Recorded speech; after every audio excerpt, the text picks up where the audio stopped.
এই কুরবানির জন্য, এই ওয়াজিব আদায় করার জন্য আগে ফরজ, তারপরে সুন্নাহ, তারপর ওয়াজিব, তারপরে হচ্ছে আপনার নফল ইবাদত। স্টেপ ঠিক রাখবেন। নামাজ, পাঁচ ওয়াক্ত সালাত কায়েম করতে হবে, নবীর সুন্নাহ মোতাবেক চলতে হবে। তারপর ওয়াজিব যেগুলো আছে, যেগুলো কুরবানি দেওয়া, এই যে সালাতের ভিতরে ওয়াজিব আছে সেগুলো কি, এরকম অনেকগুলো ওয়াজিব আছে, এইগুলো আপনার পালন করবেন। কিন্তু নামাজ ছেড়ে না, নামাজ ঠিক রাখতে হবে। এই জন্যই রব্বুল আলামিন সূরা কাউসারের 2 নম্বর আয়াতে আল্লাহ পাক বলছেন, ফাসাল্লি লিরাব্বিকা ওয়ানহার, আগে নামাজ ধরো রে বান্দা, এরপরে তুমি কুরবানি করো। নামাজটা ঠিক রেখে তুমি কুরবানি করো, তাহলে তোমার এই কুরবানিটা পরিপূর্ণ হবে, এই কুরবানিটা আল্লাহর দরবারে কবুল হবে। এই জন্য আমার ভাইয়েরা, বন্ধুরা, আমার আলোচ্য বিষয় এটাই থাকবে যে আপনি নামাজে গুরুত্ব দিতে হবে। নামাজ ঠিক রাখবেন, সব ঠিক থাকবে।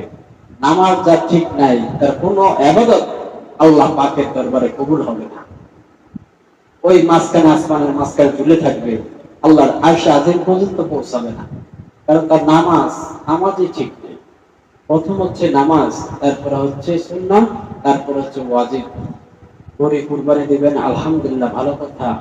আপনার উপরে যদি কোনো কুরবানি দেওয়া ওয়াজিব হয়ে থাকে অবশ্যই দিবেন, কিন্তু আল্লাহ পাকের হুকুম, পাঁচ ওয়াক্ত সালাত ঠিক রেখে আপনাকে গরু কুরবানি দিতে হবে।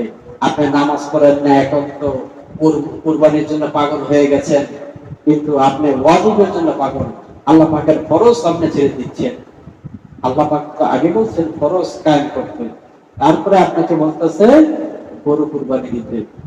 মনোযোগ সহকারে শুনুন, আল্লাহ পাক বলছে, ফাসাল্লি লিরাব্বিকা ওয়ানহার, আগে নামাজ ধরো রে বান্দা, এরপরে তুমি কুরবানি করো।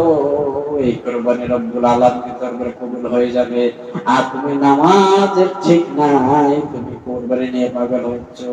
তোমার ফরজ সালাত ঠিক নাই, তুমি ওয়াজিব নিয়ে পাগল হয়ে গেছো।